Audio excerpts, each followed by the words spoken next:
And we're back. Back to more training on the routes to fight more unnecessary trainers blocking our path. Time to get on my bike. Back to the... Yep, anyway, we were going over some crazy facts you may or may not have known about the Wizard of Oz. And we are on, fact 10, I think? 11. Okay, 11, excuse me. You finished 10 last time. Alright, right. The lion being the lion mascot actually being the stand-in for the lion, right. Or actually being the lion. Right? Yes. Okay, go on then. Alright, so, number 11. The Good Witch's dress was already famous. Huh. Glinda the Good Witch of the South's poofy pink ball gown was indeed a hand-me-down. Jeanette MacDonald, who played Mary Blake in the 1936 film San Francisco, donned the tulle garment first. Neat. I wouldn't expect to use the same dress, but alright. I guess it'd save on costs, I suppose. I don't know, I imagine they'd probably make costumes separate for each movie they were doing, but times are different back then. I mean, I was gonna say, you want to talk about reused costumes? Look at the Power Rangers / Super Sentai. Yeah, that's true. Well, I mean, that's a TV show. It's a little different. I know they had some movies, but TV shows, it's a little more understandable you're reusing it. It kind of goes to the legacy of the series as a whole. Like, we're talking about, like, being reused as, like, different things. Are you saying they, like, modified the same costume over, like, the entirety of the series? Some of them, yeah. Okay. Well, most of the monster costumes, anything else, but that's mostly on the Sentai's end than anything else. I think it'd be better just to have a bunch of different costumes made, but alright. Modifying an existing one, I guess, could save on cost in some way. Yeah. Fair enough. Alright, number 12. The Wicked Witch was too dang hairy. Alright. The Wicked Witch of the West was too scared for the little ones. File this under no duh, but the majority of the Green Witch's scenes were either edited or cut down due to the fact that she would no doubt haunt the dreams of onlookers. Oh. So they tried to make it not look as scary so children could watch it. Okay. That's... Which, funny enough, the actress that played her actually appeared in an episode of Mr. Rogers. Huh. And actually explained that the whole thing with the Wicked Witch, it was like, oh, it's pretend or whatever the frick they use as a framing device, that, you know, so that way the kids weren't scared of her. Right. That's good. Making her look villainous without making children just frightened of her. That's good. I never watched Mr. Rogers. I feel like I should have watched some of it. Okay, then. Alright. So, number 13. There's a surprise vocal in If I Only Had a Heart. Oh, somebody who wasn't one of the actors, I guess. So, the female vocal you hear singing Where Art Thou, Romeo, in the Tin Man solo, If I Only Had a Heart, belongs to Snow White. More specifically, Adriana Castellati, who voiced Disney's very first anime heroine. Right, the actress. Uh-huh. And in the article, they actually have a link to this supposed the moment. vocal. Huh. Yeah, like it's a YouTube video, but I'll supposed cameo. I'll probably listen to that later. Like a minor cameo, pseudo cameo kind of thing. Neat. Yeah. All right. So, number 14. The Emerald City Odyssey snagged them a trip to the Oscars. Not surprising.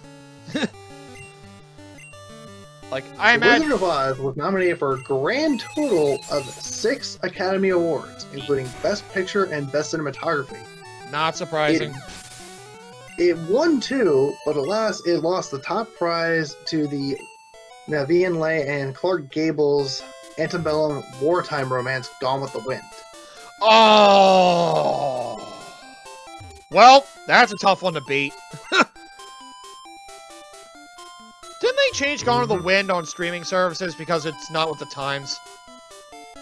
Yeah, I think they actually issued a disclaimer at the beginning of that. Oh, that's what it is, yeah. They issue disclaimers, which, in all fairness, is a good way to do it. I still want to watch Song of the South out of curiosity. Like, I am seriously curious. I mean, if you can find a way to view it, sure. But then again, that is like the territory Disney's like, no! No! Don't you dare dig that shit up! I will haunt your face if you try to dig it up!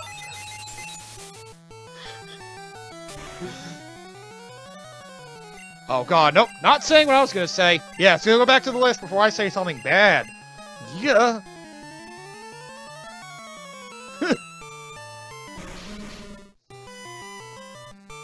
Why can't you let people pique their curiosity, Mickey? Why?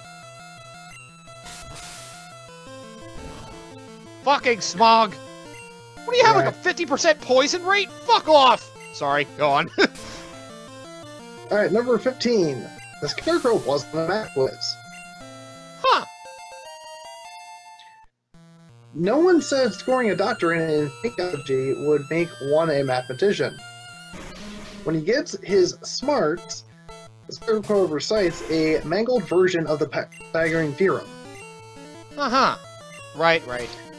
In quote, the sum of the square roots of any two sides of an isosceles triangle is the square root of the remaining side. Yep. Rumor is the actor, Ray Bolger, couldn't get the rule down, so the filmmakers went with the best take. Huh. Wow. Well. Interesting. Well, then again, I guess he didn't need math for what he was doing. Fair enough. It is kind of funny, though.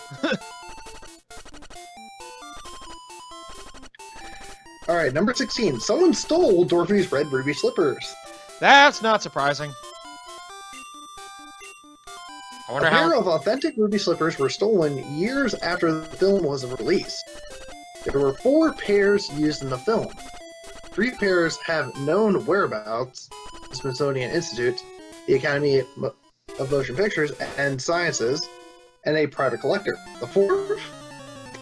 Not even $1 million reward could bring them back, until I located them years later. Damn. Yep, I figured somebody would try to steal them for some quick money. Not surprising at all.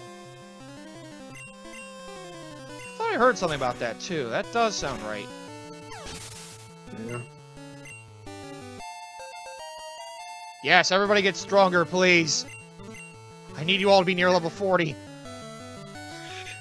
Yep. Number 17. That wasn't oil on that squirt can. Huh. I wonder what liquid they used, then. We now know what was really in the oil can. It was chocolate sauce! Ah, okay. That makes sense. And you don't want... In the Wizardry of Oz, I'm guessing that's like a documentary for behind the scenes or whatever. Probably.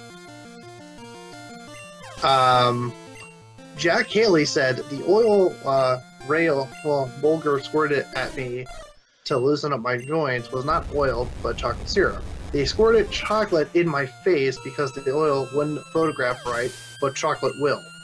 Oh, okay. I said, I don't know if I'd want to pour oil on somebody anyway, but... Good to know. Oh, yeah, by the way, we ran into a new trainer type. Bird Keeper! Guess what they have? Rock types! Yeah, it's obvious it's bugs. No, it's birds, goddammit. They have flying types, and because of how late it is in the game, they typically have evolved Pokemon, like Dodrio. There's the evolution of Doduo. Mm-hmm. Does he actually use his heads to fly? It makes no sense I can learn fly, alright? Like, what the f- It has no wings! Well, here's how you can make sense of it. Shut up! God damn it! Fuck! Okay, well, I just wanted to point out our bird keepers. We can go back to the list now. Alright, number 18. The Tin Man wasn't actually made of tin. I mean... This one probably comes as a no-brainer, because how can the Tin Man dance and frolic if he's actually made of one of nature's most unwieldy substances? Yep. But as the film treads along, one can plainly see that the Tin Man's trousers continue to wrinkle and crease. Yes. Dedicated Oz diehards have noticed this fabric love and forgiven it nonetheless. I mean, of course. You're not gonna keep him inside a metal thing. Imagine how hot it would be having to be in there for hours. Like, oh. I feel like hell. Number 19. Over the Rainbow almost never existed. Oh, wow. They didn't want to use a musical number at first, huh? And Over the Rainbow was almost over on the cutting room floor. The execs said it made the movie too long and was too sad. Judy had no business singing in a barnyard. Jeez. They wanted to cut the now iconic music interlude, but kept it in thanks to rightful protests. I was gonna say, it kind of showcased, like, the kind of, well, she was tired of living her shitty life and all that or whatever. She wanted something amazing to happen. And, well, that's what that song represented, not having that kind of, I don't know. It doesn't feel the same without that song in there. Yeah. Judy Garland is related to the Tin Man, or rather, the actor who played him. Okay, I could see that. It'd be like cousins or something. Stick with us as we climb this family tree. Judy Garland's daughter, Liz Minnelli, was married to Jack Haley Jr., who's the son of Jack Haley, who's the Dolly actor in the pseudo-metal suit in the beloved film. Huh. Okay. So, they're in-laws. Yes. Neat. I would say cousins, but in-laws, I guess, also works. Well, then again, it wouldn't be cousins in that case. Yeah. Huh. Number 21. The Wizard of Oz had an 80s resurgence. Yeah, actually, I did know about that, actually, because I think, my family, we still have, like, a 50-year anniversary, VHS tape. Right. An 80s resurgence, that sounds right. The Wizard of Oz hit the big time in 1980 by becoming available on VHS, meaning the Rubik's Cube had some stiff competition in keeping folks entertained. Uh-huh. Yeah, I'm sure a lot of people went to watch that movie. I think it's around that time that Dark Side of the Moon fact came to be, too, because somebody decided to sync those two up and be like, huh, neat. Yeah, number 22. The Times said critics of the film should be spanked. Huh. Frank S. Nugent of the New York Times had a few choice words for those critical of the film. Oh, boy. Quote, is all so well-intentioned, so genial, and so gay that any reviewer who would look down his nose at the fun-making should be spanked and supperless to bed.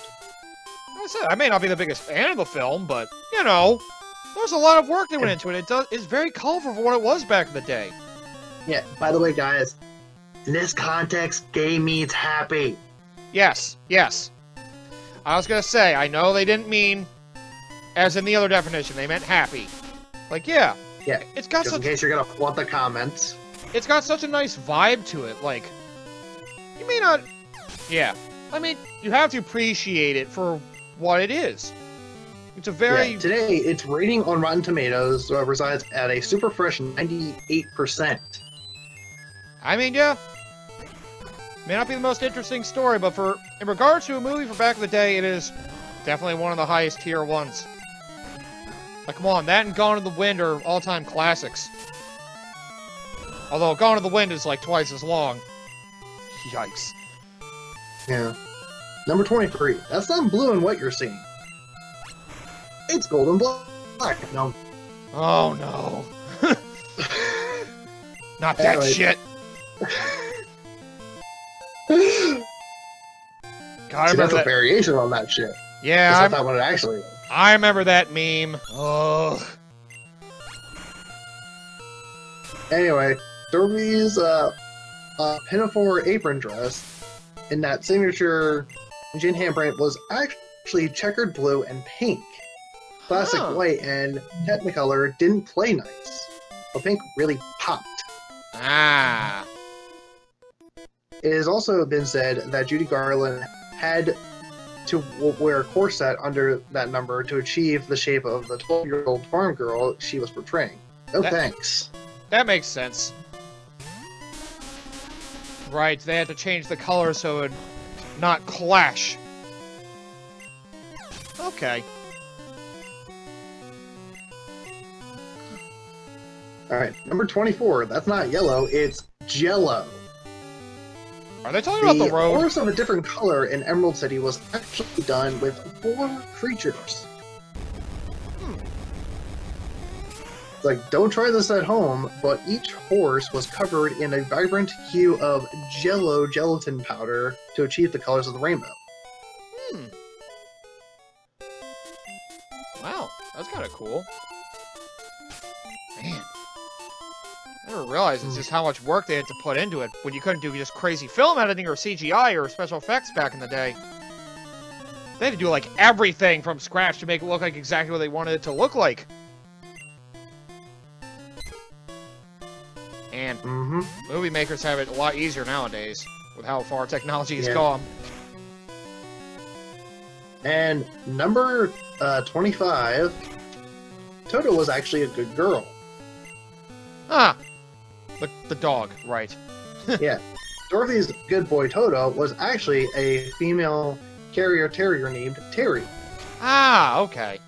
And she really raked in a fortune, even banking a reported $125 a week.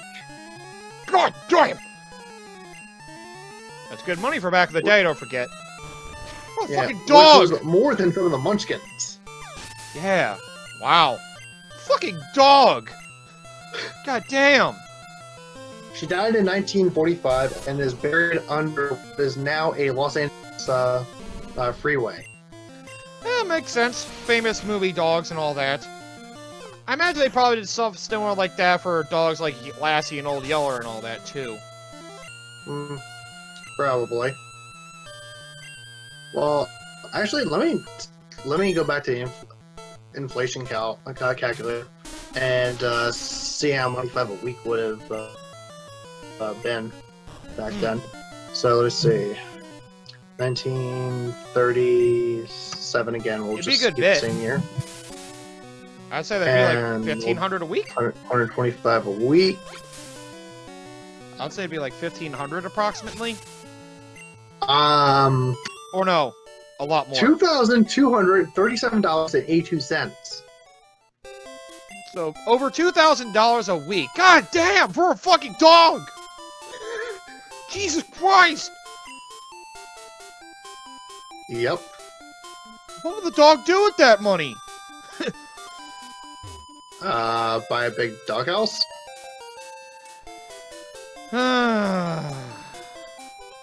And yet, I should have known the true answer to the question all along. Shut up!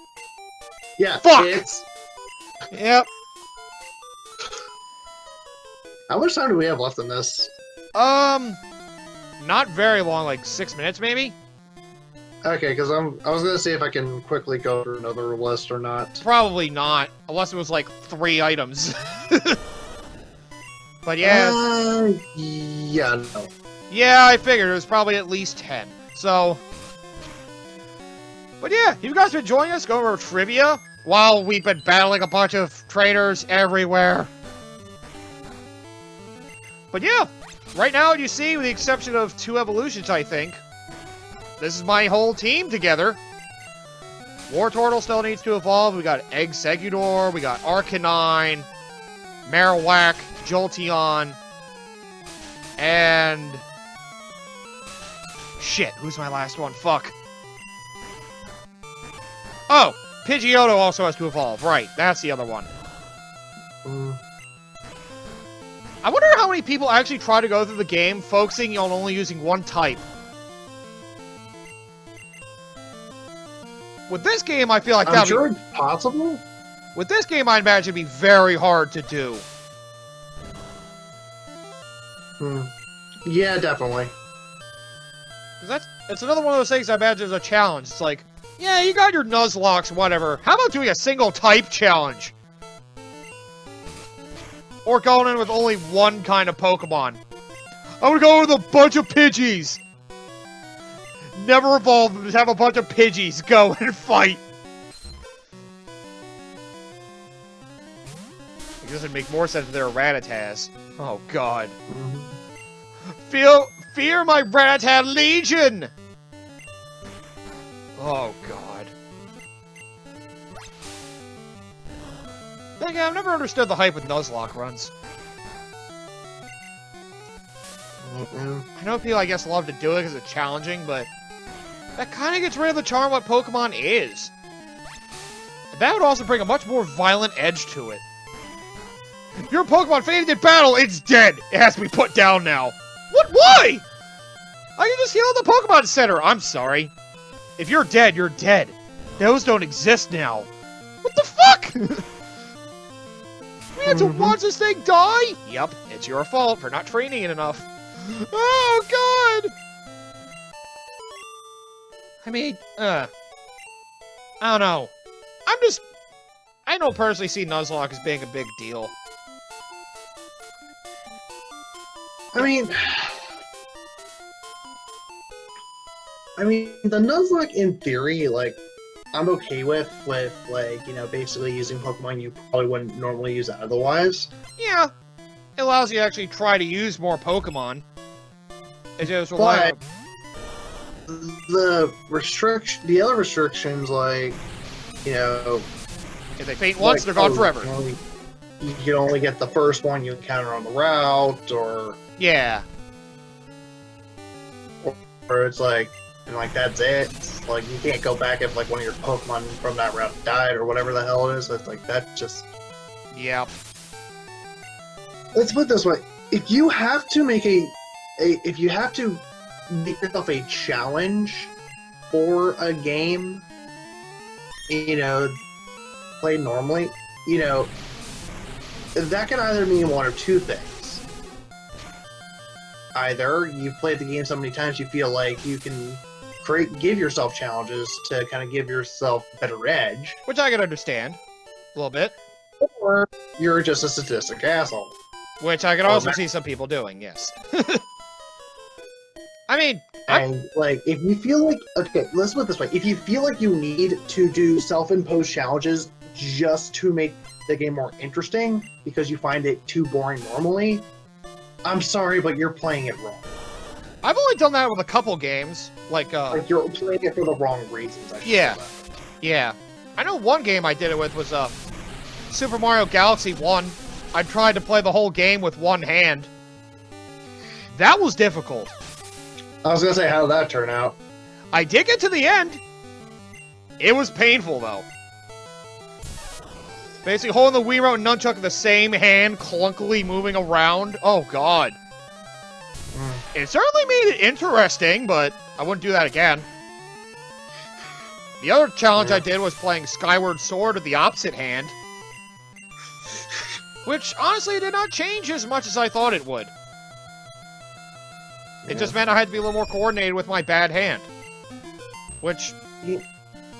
Yeah, it's designed for right-handed people, but left-handed I could play it just fine, too. You know, MJ, there's the option you can switch which hand you use. Yeah, I know. Do they have that Skyward Sword? Actually, I have to double check that, actually, now that I think about it. I don't think they do. I think they just leave it as it is. Because remember, people had a problem with Skyward Sword because Link was right-handed, when he's normally left-handed. As far as I know, the decision to make him right-handed there is because, you know, most people are right-handed. Yep. Is most dominant. That's why people had a problem with it. It's like, well, he's normally left-handed. This is bullshit. Why can't it be for people who are left-handed? Yeah.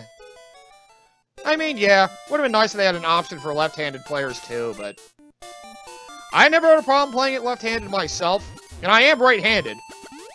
But, you know, I tried it out to see how it was. I got through the entire game left-handed without too much trouble.